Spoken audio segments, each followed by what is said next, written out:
It's the first day of spring. All the animals are going crazy out there. The robins and the sparrows are here eating the bread and the seeds and the nuts that I put out there.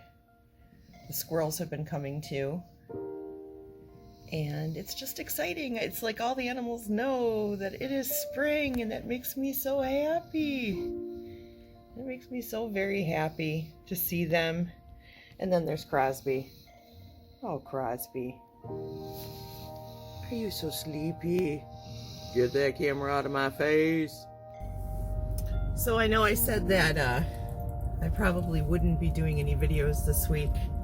And what I really should have said was I don't want to do any card reading this week. And I need to focus in on the other parts of my spirituality so that that isn't being neglected. Because when I neglect that, I just get so weird. I just get so, I don't know, ungrounded, you know, I guess is the best way to put it. So I took that walk yesterday, and let me tell you something. That did wonders for my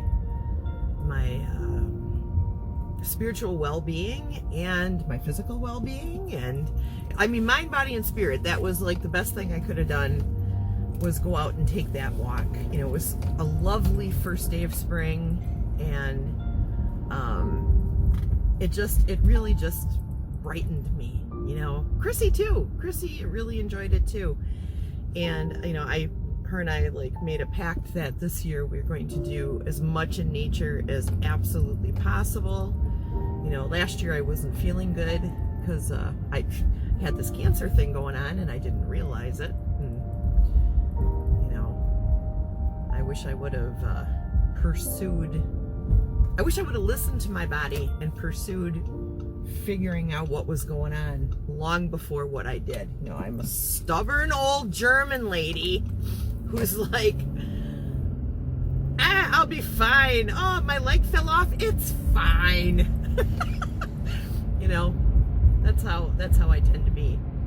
And that's ridiculous. That's a ridiculous way to be. You know, you should definitely listen to your body, and you should listen to your, you know, pay attention to your mental health too. And I just got into a little dark place, you know, and that happens almost every year.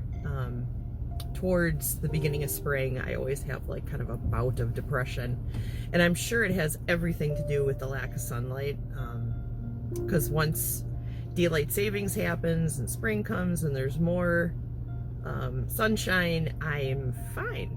So I'm sure that that's what it is. And I mean, normally I spend lots of time under my happy lamp and my full spectrum light, and I didn't do that as much this winter, like a moron. So these are all things, you know, these are all things I have to keep in mind, because I'm feeling really good now, and I have to remind myself to pay attention to my body, pay attention to my mental health, and, you know, pay attention to my spirit, you know.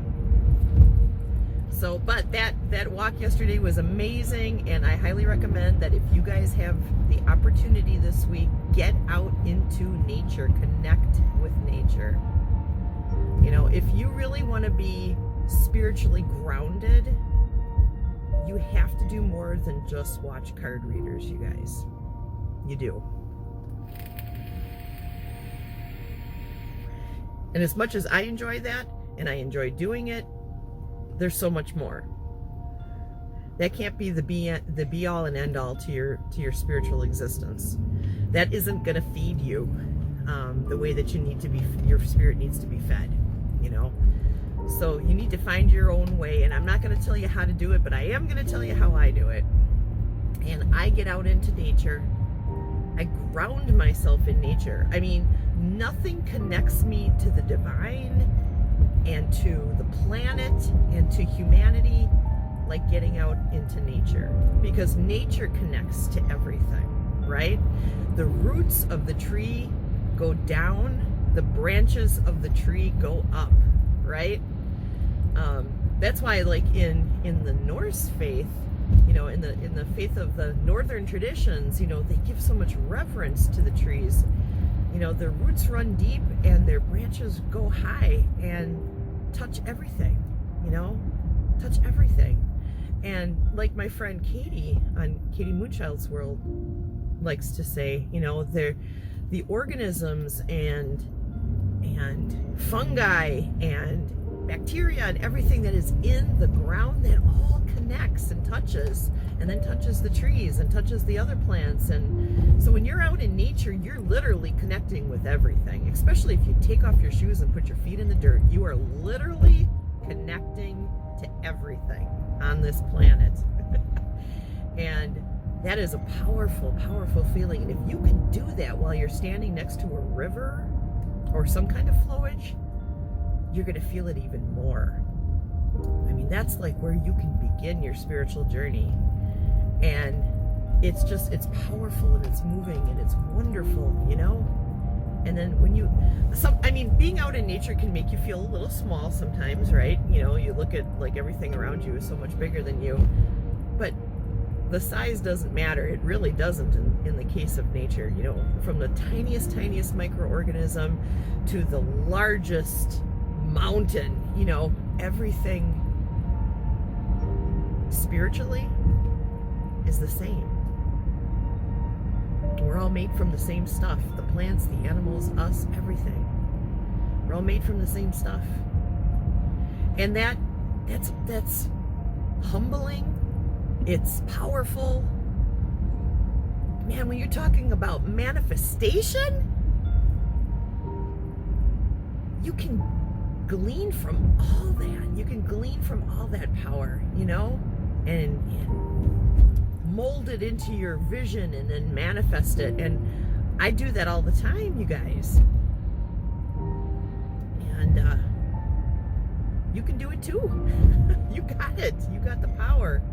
Each and every one of you, you have the power, okay? And yeah, getting out there, connecting to the divine. I also connect to my ancestors through nature. And that is something else, like, I feel like you all should be doing. You should be connecting to your ancestors. And, you know, maybe you don't feel a dire need to connect with people who are no longer in this world, but those people lived and died so that you could be here. So connecting with them is a way of honoring them. But there's also, you know, some personal benefits to connecting with your ancestors, because all of a sudden you get all that wisdom. You get, when you connect with them, that inherent wisdom gets bestowed upon you. That inherent wisdom that they have gets bestowed upon you. And it might come in the beginning as kind of just little thoughts and little feelings. But as you connect with them more and more and more, there are full-blown conversations that happen, and you get to learn so much about yourself. If you really want to know yourself, you need to know your ancestors, because they brought you into existence. They manifested you, you know?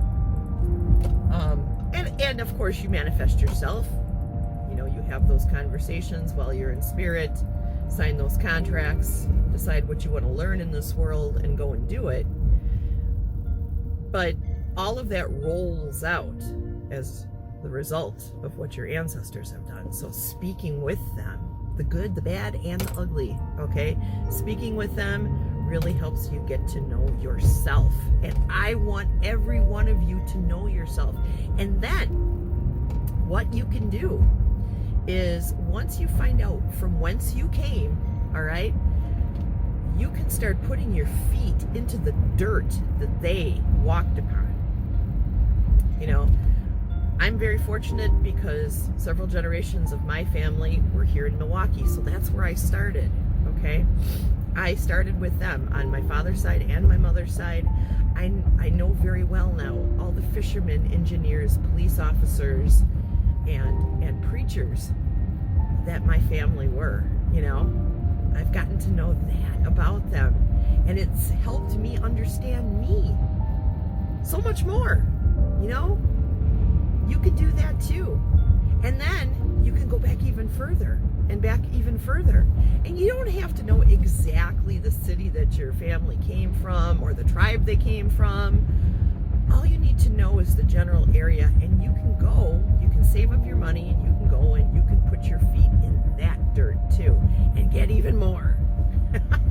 Think of the thousands of generations that you might be able to tap into if you can figure out where you came from. You know, now the further back I go, the more widespread it gets. You know, direct ancestors from Poland and Germany, but then you go back one generation further, and they're also from Latvia and Sweden, and one generation back from that, Ireland and England, and one generation back from that,